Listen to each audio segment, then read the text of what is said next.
প্রয়াত সিপিএম এর সাধারণ সম্পাদক সীতারাম ইয়েচুরি বয়স হয়েছিল 72 বছর। দিল্লির এইমস হাসপাতালে ভর্তি ছিলেন তিনি।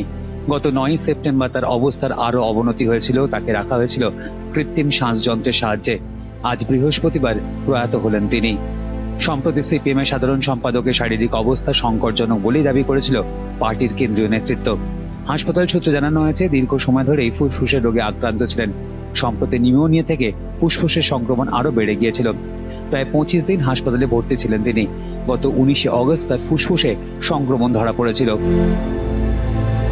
প্রবীণ এই সিপিএম নেতার মৃত্যুতে দেশ এবং রাজ্যে গভীর শোক নেমে এসেছে। গত 8ই অগস্ট প্রয়াত হয়েছিলেন পশ্চিমবঙ্গের প্রাক্তন মুখ্যমন্ত্রী এবং প্রবীণ সিপিএম নেতা বুদ্ধদেব ভট্টাচার্য।